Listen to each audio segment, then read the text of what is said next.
Anda masih menyaksikan Breaking News Kompas TV, Saudara, bersama saya Andi Putu Trisnanda. Dan kita akan lanjutkan dialog bersama Guru Besar Hukum Internasional Universitas Indonesia, ada Profesor Hikmahanto Juwana. Dan kita lihat, kembali tadi pertanyakan, salah satu syarat dari Iran adalah melibatkan Rusia dan juga Tiongkok. Anda melihat apakah ini mungkin diterima oleh Amerika Serikat, mengingat lagi-lagi Donald Trump dengan Tiongkok belakangan komunikasinya tidak terlalu baik begitu, dengan Rusia juga meskipun ada tapi proksi Irannya lebih kuat begitu daripada dekat dengan Amerika Serikat? Ya, yang pasti untuk menjawab pertanyaan ini nggak bisa langsung tegas gitu ya, bahwa bisa atau tidak bisa. Jadi harus ada dua kemungkinan. Pertama adalah bisa saja Trump menerima ini karena Trump ingin bahwa dia ingin keluar dari masalah ini, keluar dari perang ini, karena ini sudah benar-benar menjadikan approval rating dari Trump di mata rakyat Amerika Serikat semakin turun.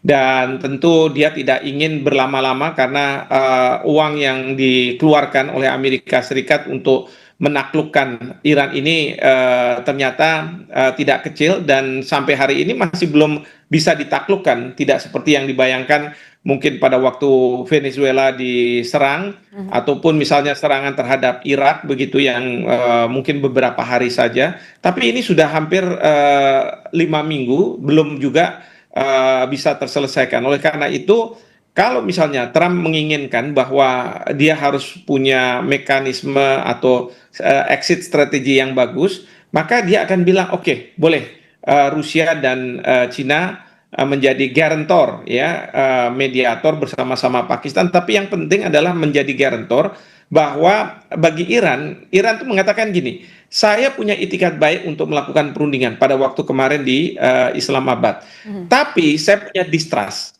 Nah, distrust ini yang harusnya bisa ditutupi oleh jaminan dari dua negara ini, Rusia dan Cina. Itu yang diminta oleh Iran. Jadi dengan demikian Amerika Serikat tidak kemudian mengkhianati ketika perundingan ini sedang berlangsung.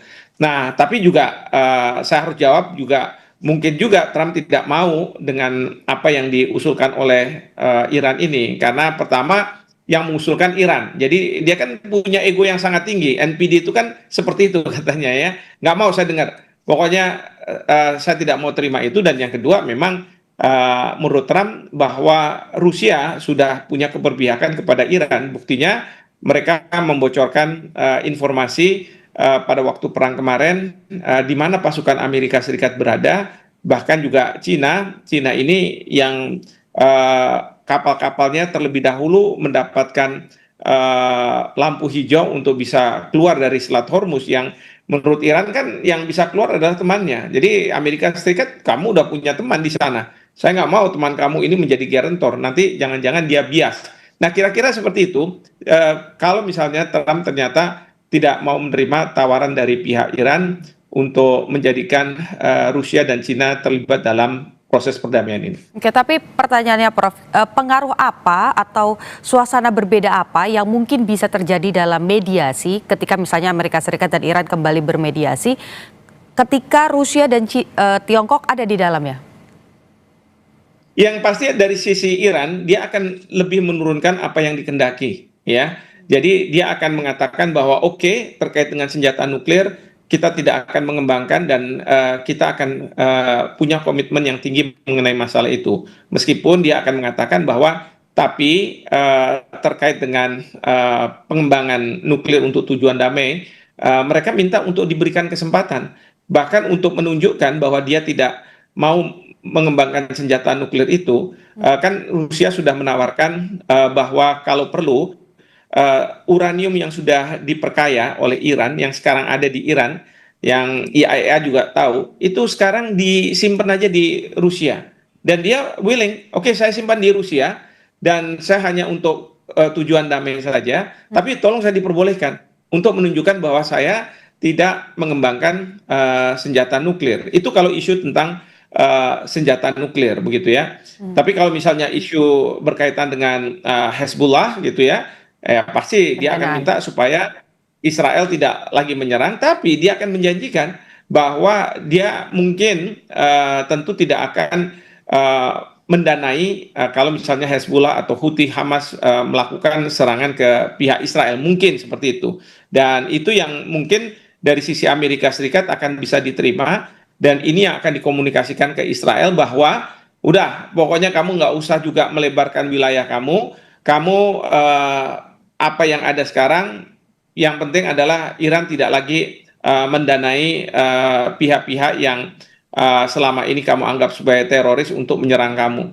Tapi tentu Iran akan mengatakan kemerdekaan dari Palestina harus tetap diadakan atau terjadilah kira-kira seperti itu. Jadi dari pihak Iran mungkin ada hal-hal yang dia bisa turunkan dari yang selama ini dikendaki. Nah, yang diharapkan juga dari sisi Amerika Serikat juga dia juga akan menurunkan demand-nya ya, permintaan-permintaan dalam negosiasi tersebut. Jadi ini yang akan berbeda kalau misalnya Rusia dan Cina akan ikut ada dalam sana. Kalau misalnya Pakistan kan sebenarnya kalau saya melihat Pakistan ini tugas sebagai mediator itu sebenarnya tugas untuk menyelamatkan muka saja. Harapannya adalah kalau perang ini tidak dilanjutkan karena apa? Oh, ada proses mediasi dan kita menghormati mediator sehingga kita tidak meneruskan perang, sehingga dalam situasi seperti ini tidak ada yang menang, tidak ada yang kalah karena kita dimediasi. Jadi untuk menyelamatkan muka. Seperti itu. Dan tadi kan kemungkinan opsinya adalah uraniumnya disimpan di Rusia. Amerika Serikat tidak akan trust issue begitu kalau misalnya uraniumnya disimpan di Rusia, Prof. Enggak, karena memang kalau berdasarkan Non-Proliferation Treaty, memang ada hanya 5 negara yang boleh punya nuklir dan senjata nuklir. Salah satunya adalah Rusia, jadi Amerika Serikat juga, terus kemudian Prancis, Inggris, dan Cina. Jadi kalau misalnya ada tawaran dari pihak Rusia, oke, karena ada kekhawatiran dari pihak Israel yang kemudian dimunculkan oleh Amerika Serikat bahwa Iran itu sudah ada uranium yang dikayakan dan kemudian ini dengan mudah bisa dijadikan senjata nuklir. Ya, untuk supaya menjamin bahwa itu tidak digunakan senjata nuklir, ya kan langsung dititipkan ke Rusia. Dan Rusia memang negara yang boleh menyimpan uranium dan lain sebagainya. Jadi nggak ada masalah menurut saya.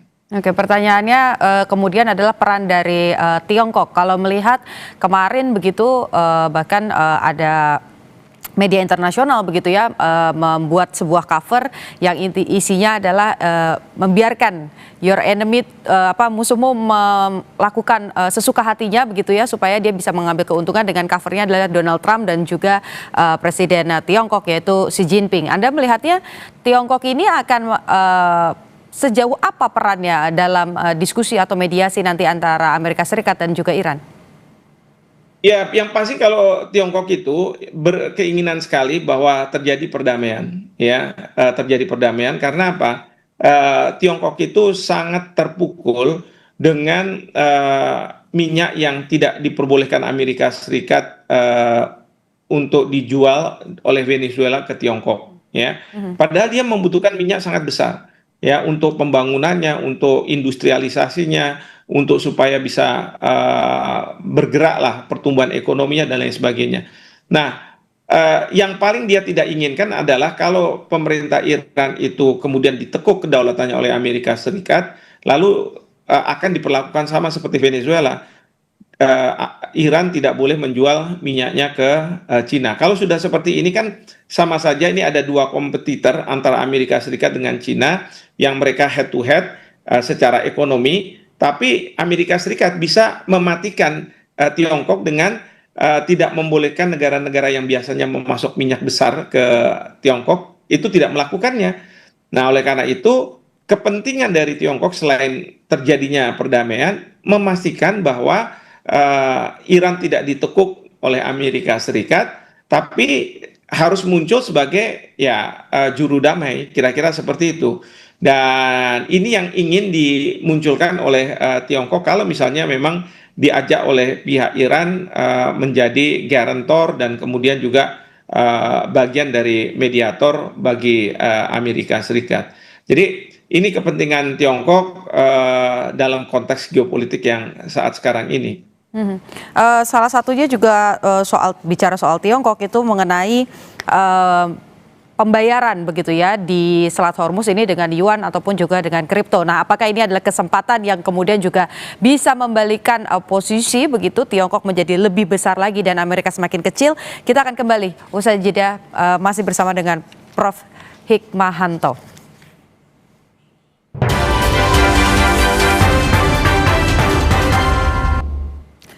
Kita kembali bedah dan juga analisa terkait dengan eskalasi di Timur Tengah bersama dengan Guru Besar Hukum Internasional Universitas Indonesia, Profesor Hikmahanto Juwana, masih bergabung bersama saya, Putu, di studio. Prof, tadi pertanyaan terakhir adalah berkaitan dengan syarat begitu ya dari Iran yang meminta bahwa kalau mau lewat di Selat Hormuz maka proses pembayarannya dalam tanda kutip begitu, ini menggunakan kripto atau yuan. Anda melihat ini sebagai sinyal bahwa Tiongkok akan semakin kuat? Ya, yang pasti adalah dari pihak Iran tidak mau menggunakan dolar Amerika Serikat, karena kalau dia menggunakan dolar Amerika Serikat ini justru bertentangan dengan prinsipnya yang Amerika Serikat ini sedang menyerang Iran. Oleh karena itu dia perlu mencari alternatif, dan alternatif itu ya ditemukan dengan dalam bentuk mata uang yuan ya. Mungkin juga tanker kita ini kan sudah diperbolehkan oleh Iran untuk keluar, tapi mereka harus membayar tarif. Nah, tarif ini mungkin diminta dalam bentuk yuan, dan di sini mungkin juga ada kesulitan mungkin ya untuk membayar yuan ini dan lain sebagainya. Nah, tetapi ini sebenarnya adalah keinginan dari pihak Iran. Tentu bagi Cina atau Tiongkok merasa ya dia akan senang kalau misalnya memang transaksi itu dilakukan dengan yuan. Ingat bahwa BRICS itu, didirikannya BRICS ini salah satu tujuannya adalah tidak tergantungnya negara-negara BRICS pada mata uang dolar Amerika Serikat. Jadi mungkin saja bahwa negara-negara BRICS ini akan menggunakan yuan atau rubel Rusia, ya. Tapi ya karena Cina ini sekarang sedang luar biasa pembangunannya, mungkin dugaan saya mereka lebih suka negara-negara BRICS ini menggunakan yuan sebagai apa namanya alternatif dari dolar Amerika Serikat. Jadi ya ini untuk menegaskan lagi bahwa mata uang alternatif itu bisa dilakukan dengan misalnya yuan. Di satu sisi Prof, selama 40 hari begitu ya sampai dengan awal Mei, Tiongkok itu menutup area yang cukup luas begitu untuk penerbangan sipil sampai dengan awal Mei. Anda melihat ini adalah eskalasi dari Tiongkok untuk kemudian melemahkan militer Amerika Serikat, karena kalau dilihat areanya itu yang berbatasan dengan Jepang dan juga Korea Selatan, yang mana dua-duanya juga punya hubungan yang baik dengan Amerika Serikat. Ya, ini yang saya sendiri masih kurang bisa mencari tahu ya informasi mengenai ini. Memang ada yang mengatakan bahwa sebenarnya penutupan itu berkaitan dengan keinginan dari pihak Cina untuk melakukan latihan perang di sana, ya, sehingga ditutup. Tapi apakah ini berkaitan dengan perang yang ada di Timur Tengah atau tidak? Saya sendiri tidak bisa mendapatkan informasi yang akurat. Memang ada yang mengatakan bahwa jangan-jangan karena kita tahu amunisi yang ada di Timur Tengah, di pangkalan militer Amerika Serikat di Timur Tengah, lalu juga kapal induk sudah ditarik satu, begitu ya. Itu kan semakin membuat amunisi itu berkurang sekali, dan itu sudah digunakan oleh pihak Amerika Serikat. Nah, kalau misalnya dari Amerika Serikat sendiri datang, itu mungkin terlalu jauh. Yang paling dekat adalah ya dari negara-negara Asia Pasifik, termasuk dari Australia mungkin, dari Jepang mungkin, dari Korea Selatan mungkin. Nah, di sini kemungkinan besar bahwa ruang udara dari pihak Cina itu tertutup. Dan ini kemudian ada isu di Indonesia yang sedang beredar karena Menteri Pertahanan ke Amerika Serikat ya, Pak Safri Samsudin. Lalu kemudian ada kaitan dengan blanket apa namanya approval dari pihak Indonesia, pokoknya kapal ya pesawat-pesawat udara dari Amerika Serikat bebas melintas. Ini mungkin dugaan saya adalah ini pesawat-pesawat mungkin militer yang mungkin dari mana, dari Australia mungkin dan lain sebagainya yang harus melewati wilayah Indonesia, baik itu darat maupun laut gitu ya. Nah, jadi tapi saya tidak tahu persis ya, karena informasi yang saya gali tidak secara konklusif, tidak secara definitif gitu ya, menentukan bahwa inilah permasalahan yang dihadapi. Oke, artinya perang ini mungkin meluas atau akan tetap berfokus titiknya adalah di Timur Tengah, Prof? Ya, tetap di Timur Tengah, tetapi kan sekarang masalahnya adalah bagi Amerika Serikat bagaimana dia bisa mempertebal kekuatannya di Timur Tengah, sementara kekuatannya sudah jauh berkurang dari sebelum ada serangan tanggal 28 Februari, dan untuk mempertebal itu dia harus mendatangkan rudal, amunisi, pesawat tempur dan lain sebagainya, bahkan juga kapal induknya mungkin ya untuk menggantikan yang sekarang ada ya, sehingga bisa diperkuat. Nah, ini ya yang kemudian pertanyaannya adalah dari mana kapal-kapal induk yang dibutuhkan ini, rudal dan lain sebagainya bisa didatangkan. Mungkin dugaan saya paling dekat adalah ya di wilayah Asia Pasifik. Tapi kalau kita Indonesia kemarin baru begitu ya terlihat kita agak tidak terlalu Amerika sentris karena kita bertemu dengan Presiden Rusia begitu ya, Vladimir Putin. Tapi di satu sisi kita memberikan akses izin melintas untuk pesawat-pesawat dari Amerika Serikat. Anda melihatnya ini baik atau tidak untuk Indonesia sebagai negara yang dalam tanda kutip masih hutang dua ini, kapal tankernya belum keluar dari Selat Hormuz?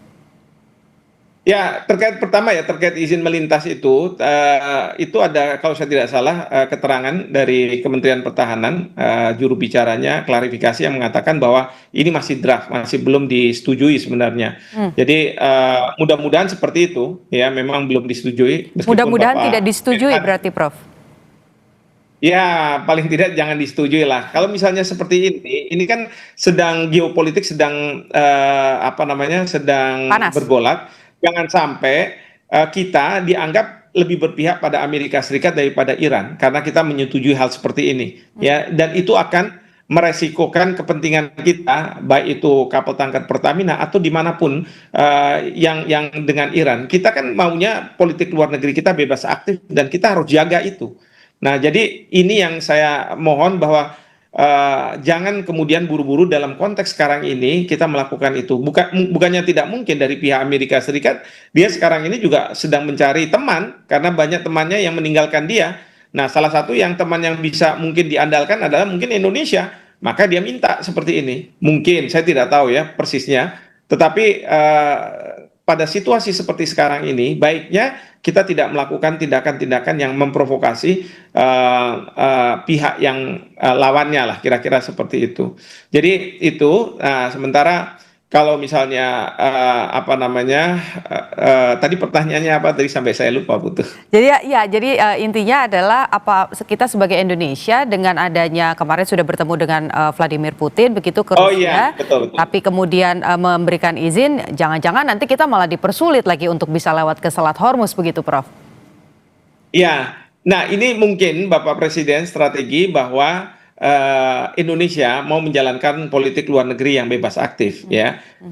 Pada saat yang bersamaan beliau ke Rusia kan Menhan ke Amerika Serikat. Jadi ini untuk mengimbangi bahwa kita tidak kemudian mengekor ke Amerika Serikat. Karena kalau khawatiran saya, kalau walaupun ini Menteri Pertahanan yang ke Amerika Serikat, tapi kan Menteri Pertahanan ya, ini kan sangat kemudian nanti dibaca oleh pihak Iran mengatakan bahwa oh Indonesia sekarang ada deal apa lagi nih sama Amerika Serikat, belum lagi hak lintas pesawat ini. Maka presiden kita pergi ke Rusia dan ingat pertemuan itu juga agak sedikit mendadak sebenarnya karena Bapak Presiden menyampaikan terima kasih kepada Presiden Rusia karena bisa menerima dalam waktu yang sangat singkat untuk diterima ya. Artinya apa? Ini untuk mau menunjukkan kepada dunia bahwa Indonesia posisinya adalah menjalankan politik luar negeri bebas aktif. Nah, itu satu. Dan yang kedua, memang kalau Bapak Presiden mengatakan saya keluar negeri untuk cari minyak, mungkin juga bahwa Bapak Presiden minta komitmen dari pihak Rusia untuk bisa menjual minyak kepada Indonesia. Tapi yang perlu diingat adalah sebenarnya kuncinya bukan di Rusia. kuncinya adalah di negara-negara Eropa, karena selama ini negara Eropa yang tanda kutip ya meminta Indonesia tidak membeli minyak dari Rusia karena akan digunakan uang itu oleh Rusia untuk menyerang Ukraina. Jadi kita juga harus meyakinkan pihak Eropa bahwa kepentingan nasional kita membutuhkan kita mendapatkan minyak itu. Kalau tidak seperti kayak di negara-negara Eropa yang katakanlah tidak ada subsidi kepada rakyatnya, kita mempunyai kewajiban untuk mensubsidi, dan subsidi itu sangat besar. Sehingga kita harusnya bisa berkomunikasi dengan negara-negara Eropa bahwa bukannya kami mau mendukung Rusia untuk menyerang Ukraina, tetapi memang kebutuhan nasional kita harus memberi dari Rusia, seperti itu. Oke, kita ya saya juga mau tanya soal Rusia soal ini begitu ya, terkait dengan apa kemudian perannya, apa kemudian yang harus dilihat betul-betul begitu, dinilai betul-betul oleh Indonesia. Tapi kita tahan dulu karena Breaking News Kompas TV akan kembali sesaat lagi. Usai jeda.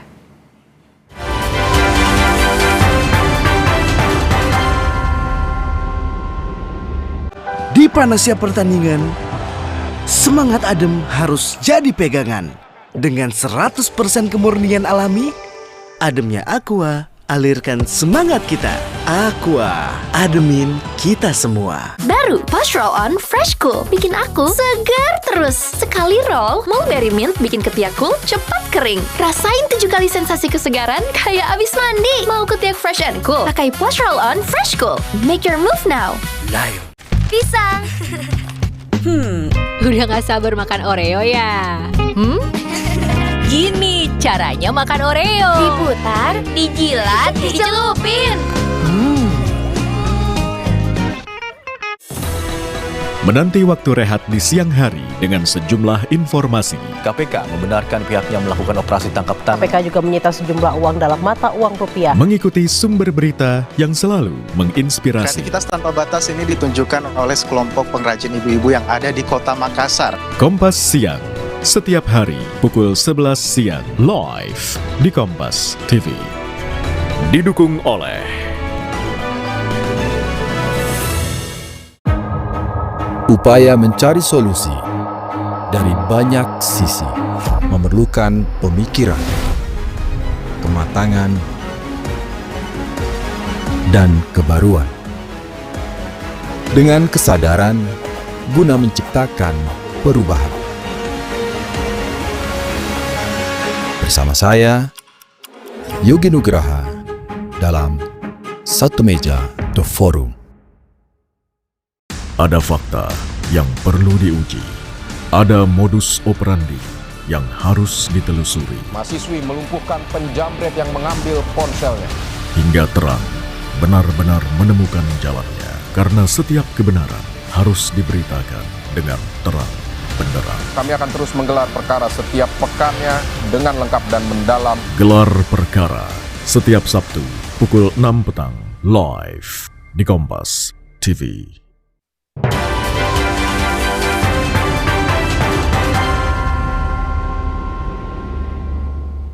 Terima kasih saudara, masih bersama Breaking News Kompas TV.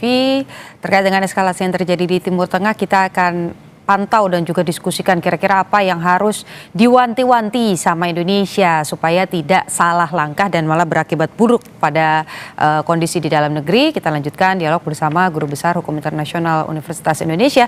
Masih bersama dengan Breaking News Kompas TV, Profesor Hikmahanto Juwana. Prof, jadi Indonesia harus bagaimana, Prof? Apakah jalan yang sekarang dipilih ini sudah tepat atau masih tetap harus berhati-hati?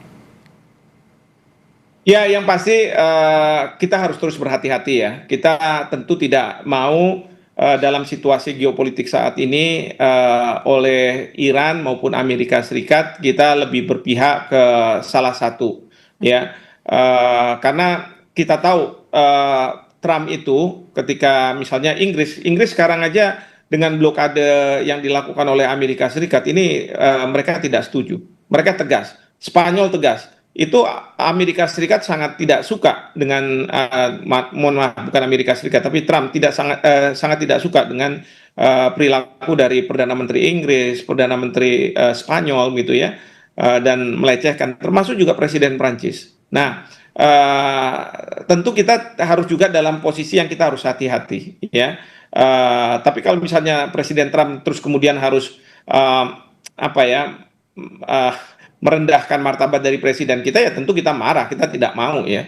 Seperti kemarin pada waktu tanda tangan BOP, ya pemberian dokumen itu kan tidak seharusnya. Tetapi ya itulah kelakuan dari Trump. Kadang-kadang kita bisa ya sudahlah itu Trump gitu ya. Tapi kan kita nggak boleh melakukan normalisasi terhadap perbuatan Trump yang selalu merendahkan kepala negara, kepala pemerintahan begitu ya. Nah, tapi di sisi lain juga jangan sampai kita ini oleh Iran dianggap sebagai mempunyai jarak gitu ya. Karena ada dua hal. Pertama adalah dari sisi Iran sendiri, kalau misalnya sesama negara Muslim, kenapa kok kemudian Indonesia tidak berpihak? Apakah Indonesia lebih berpihak pada negara-negara Teluk gitu ya? Padahal negara-negara Teluk ini diserang oleh Iran bukan karena negara Teluknya, tetapi ada pangkalan militer Amerika Serikat dan kepentingan Amerika Serikat di sana begitu.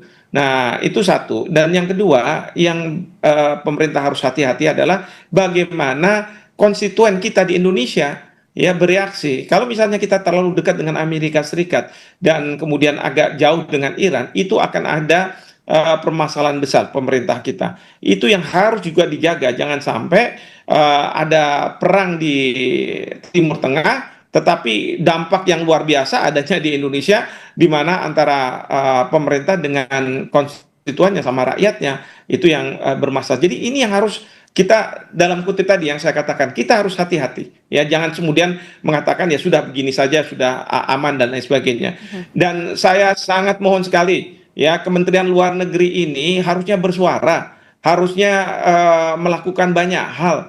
Saya melihat ya Kementerian Luar Negeri ini absen. Ya, segala sesuatu dibebankan kepada Bapak Presiden. Jadi Bapak Presiden sendiri yang harus menanggung ini semua.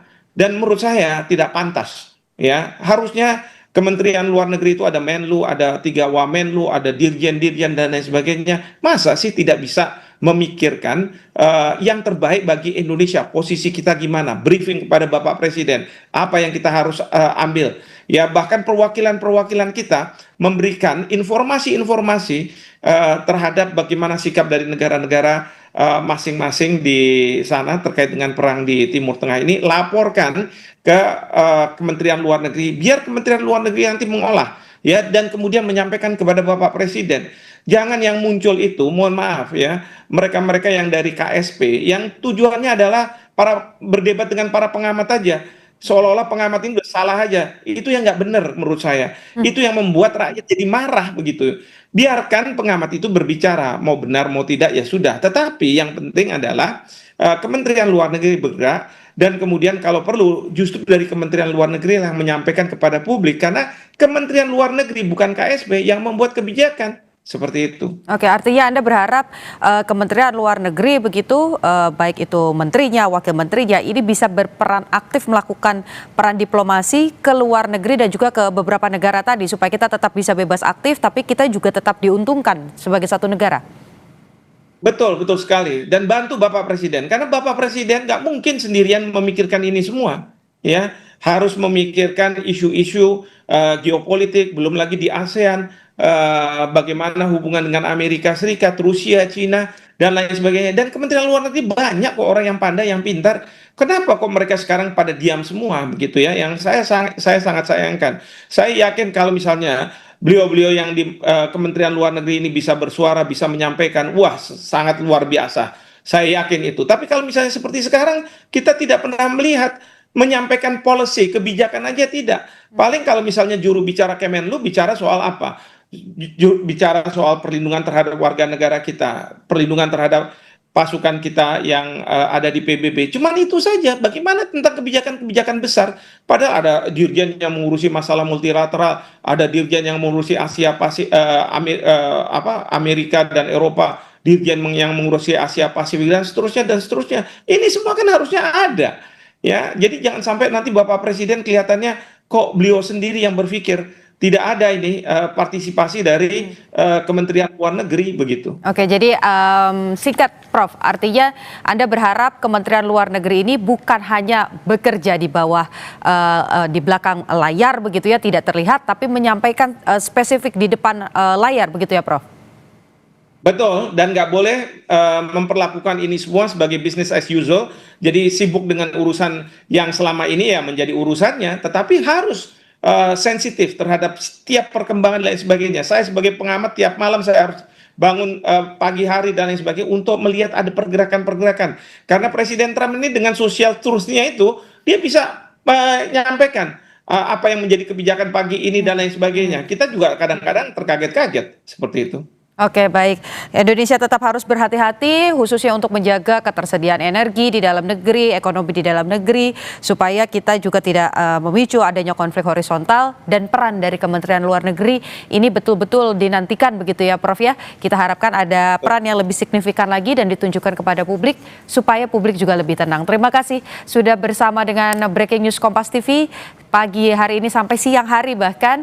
Terima kasih Guru Besar Hukum Internasional Universitas Indonesia Profesor Hikmahanto Juwana.